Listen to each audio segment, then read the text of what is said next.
Okay, I'm going to do something different today. I'm going to make some of my tuna that I like to make. It's low lectin tuna, so it doesn't have pretty much no lectins in it.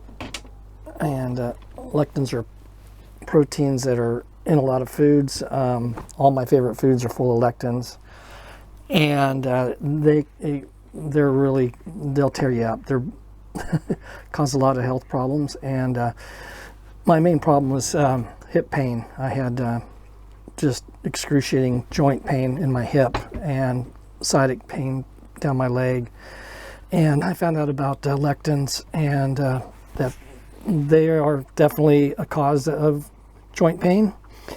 And now they're saying, it's probably best to avoid eating tomatoes. If you remove the skins and the seeds of tomatoes, or ferment tomatoes, you can eat them. That kills the lectins. And but I went on a low lectin diet because my hip pain was so bad. I was worried I was going to lose my job and lose my boat. And so when I went on this low lectin diet, within the first day, I stopped eating anything with lectins. Half of my joint pain was gone in my leg, and after 3 days, it was almost totally gone. And so I go in and out with the diet. When I start back on lectins and start eating foods high in lectins, my joint pain comes right back real fast. But when I go off the lectins, the joint pain goes away real fast. So, at any rate, so this is my tuna that I make. So it's a little different than most tuna, and I put celery, apple, I put some lime juice in it. I use avocado oil mayonnaise, and then I just like light chunk tuna, which is that red kind of tuna. I don't care for like albacore or the white tuna so much.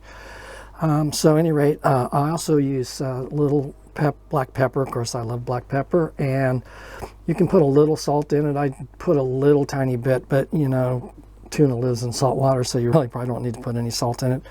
And but I also put some herbs in. So at any rate, here's my spice rack, and I'm really proud of my little spice rack I built here. I was having problems figuring out where I was going to put my spices, and so I came up with this idea here, and it's just a piece of acrylic. It's kind of an angle iron piece of acrylic called right angle shape, and so you can read all the labels, and it goes all the way across, and so I can put a lot of spices and herbs and spices up there. It's great, and it's out of the way. So at any rate, I'm going to be putting in some parsley.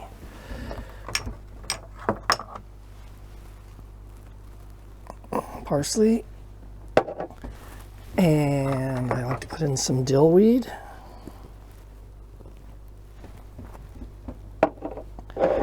And just a little tiny bit of thyme, just real small amount. And same thing, a very small amount of rosemary. And that's pretty much what I put in my tuna. So, at any rate, so I'll go ahead and get started on this and see what happens. Okay, so at any rate, I used to put sweet pickles in my tuna, and I have an aunt that worked on a cruise ship most of her life, and so a long time ago, one time she recommended that I try putting apple in tuna instead of pickles, and so I tried it, and problem is I chopped the apple too fine. So you want kind of big chunks, and so I just used a half an apple in one large can of tuna. So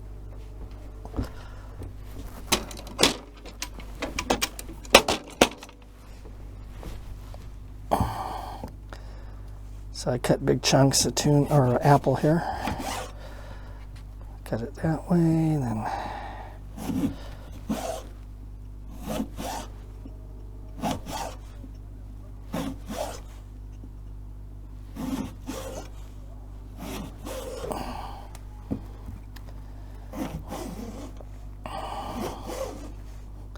So preparing food on a boat is probably the hardest job on a boat, especially when, you know, not so much in the marina like I am now, but when you're out on the water and the boat's moving around, it's very challenging.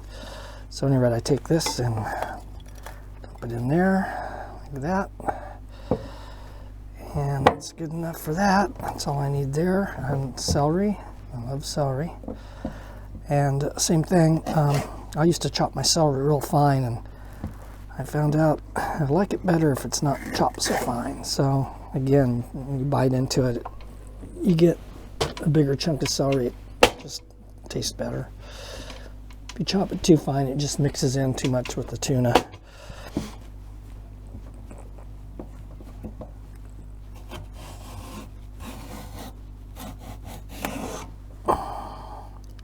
So I'm using all organic stuff pretty much. The mayonnaise is not organic. They do make, this is Kingston's, and they do make organic mayonnaise, but I like this avocado oil mayonnaise that they make here because there's hardly any ingredients in it. I don't like a lot of crazy stuff in some of my food. I just you know, just the basic ingredients. So there's no soybeans. Most mayonnaise these days are made out of soybeans. They call it, some companies call it real mayonnaise, and I don't think traditionally they use soybeans. They used to make mayonnaise in the olden days. So at any rate, I chop up one stalked celery, and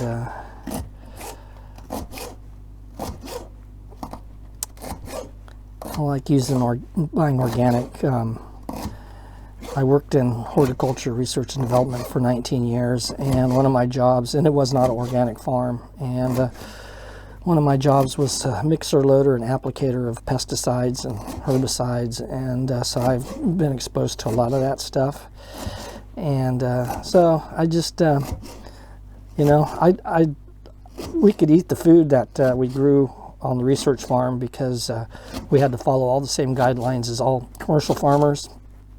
And but after I got done spraying the food with pesticides and herbicides, I ended up just going to the grocery store and buying vegetables when I could have got them for free on the farm. It was just like, I know what's on there. I don't know if I want to eat it. But I'd go to the store, and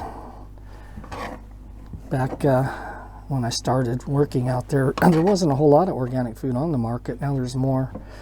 And if more people bought organic, there would be more organic in the stores, and it'd also get cheaper. And I think if everybody just ate all organic, the food would get even cheaper because pesticides and herbicides are really expensive.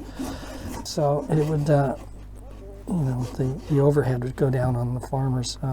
So the lime I put in, and I squeeze half a lime, I'll squeeze the lime juice on just the tuna out of the can. I don't really put it on the vegetables. I like to put it on the tuna. So, okay, so I got celery and apple. And I'm going to put some dill weed in. And so a couple shakes of dill weed. I like that. And some parsley. And parsley is very high in vitamin C. It's actually, I think there's more vitamin C in parsley than there is in oranges. So, you know, I like to cook with herbs and stuff like that because it's more nutrition that you're getting. Okay, now thyme. I just put very little thyme in, just like, that's it. Very little. If you put too much of this thyme and rosemary in, it's going to ruin it. So I just put like a hint. That's it.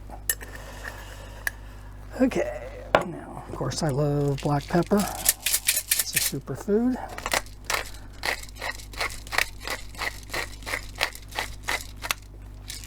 Put just a little bit of salt, just not much. That's it. Okay, now I'm gonna use my avocado oil mayonnaise that I got here. And when you make tuna, you generally use a lot of mayonnaise. So that's why I like using this avocado stuff. And everything in here is pretty much no lectins.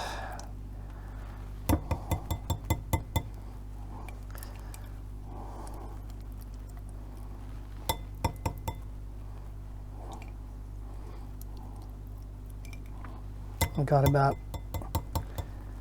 got about a half a jar here, and I'm going to pretty much put it all in. Open my tuna. And always, whenever you buy canned goods, remember, don't buy dented cans. I always check to make sure that the top is sucked in. If it's bulging out, don't buy it. Don't even try to open it, because if it's bulging out and it's not vacuum sealed, there could be botulism inside the can. And if you go and once you pierce the top with the can opener, if it squirts out, gets you in the eye, yeah, you can die from that. So don't ever try to save money on not sure if the food is safe or not. Throw it away. In doubt, throw it out. Don't even risk it. It's not worth the few dollars that you're going to waste throwing it away. And you don't want to get sick. And especially out at sea, you don't want to get food poisoning. So, at any rate, so the top of the can is sucked in. I can feel it whenever I buy them in the store. I always check for that. And then you can hear it suck in air. Sometimes a little fluid will come out, but as long as it's not squirting out, and then you'll be okay. I'm going to turn my water pump off. It's running over here and driving me nuts. Okay. So basically, it's just like making regular tuna. It's just, I'm just using apples instead of pickles. I used to like sweet pickles in my tuna.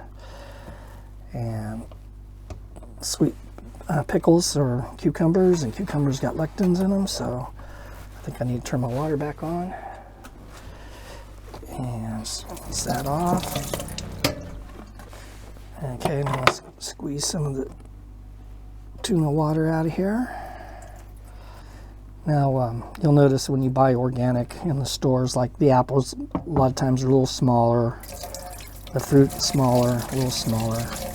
And really the reason for that is the organic farmers, they don't have the budget like these big commercial ag businesses have, that they can pour a lot of time and research into developing crops. The research farm that I worked on, we grew the biggest carrots in the world, the tallest celery in the world. We developed these big, huge bell peppers. And we did this, we didn't do genetic engineering. We did have a company back east that genetically modified some bell peppers for us. And the project was so pathetic that the peppers were full grown, or about the size of this lime here. So they were pretty much unedible. And so we dumped that project. But how we grew the largest carrots in the world and the tallest celery in the world is by plant breeding and selection work. So it's like, you know, if a couple have kids and the parents are real tall, the kids are probably going to be real tall. They might be even taller than the parents. And you keep doing that year after year. It took us 18 years to do the carrots, and they were huge. I mean, I've seen carrots almost 3 feet long and about, I'd say, 5 inches in diameter. And the whole length of the carrot, no taper, just straight bulbous carrot all the way to the end. And so, yeah, we did that all through selection work and plant breeding. So there was no genetically engineered anything with that. And so if you know, organic farms are usually pretty small, like mom and pop operations. So they don't have the budget like the big ag companies do for research and development. So that's probably why you see a lot of the fruit is not as big as the stuff that's got pesticides and stuff on it. So anyway, that's pretty much it. And then I just mix it up real good.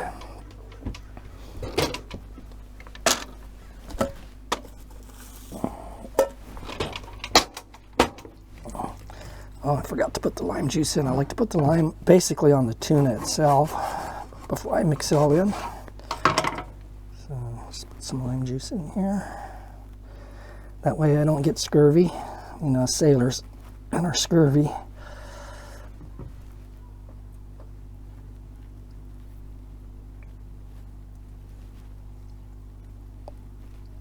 Just like that.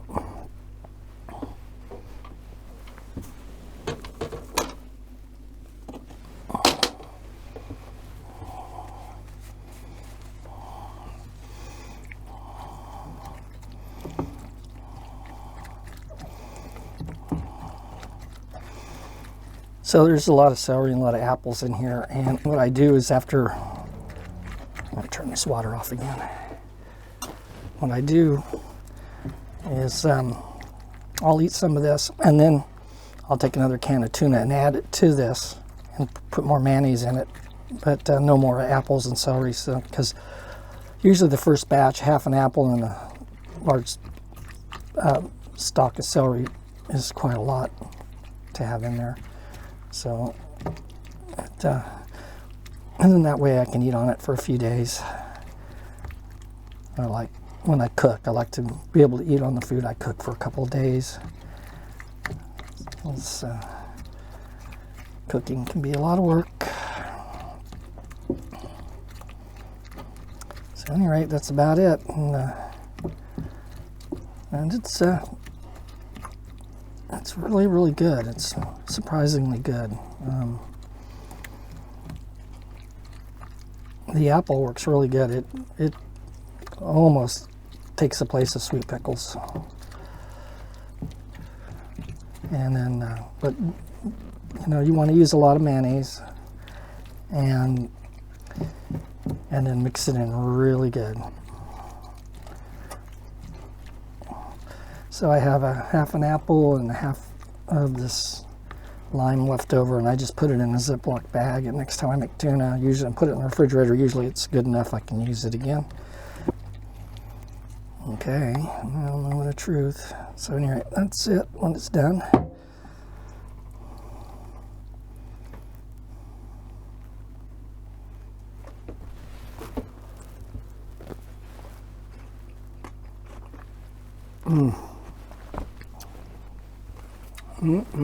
That's good.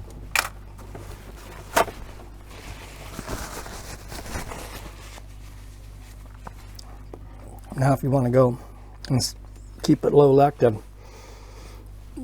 probably want to avoid putting it on bread and making sandwiches, but what I do is I go ahead and use sourdough bread, so it's not quite as bad as other breads. It doesn't have, I think because part of it's fermented, maybe a little less lectins, but you can like serve this on a piece of iceberg lettuce or something like that.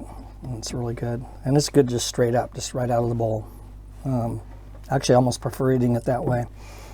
But anyway, I'm going to be making some more of my miso soup tonight. So I make tuna sandwiches with sourdough bread to go with my miso soup, and that's it. That's all there is to it.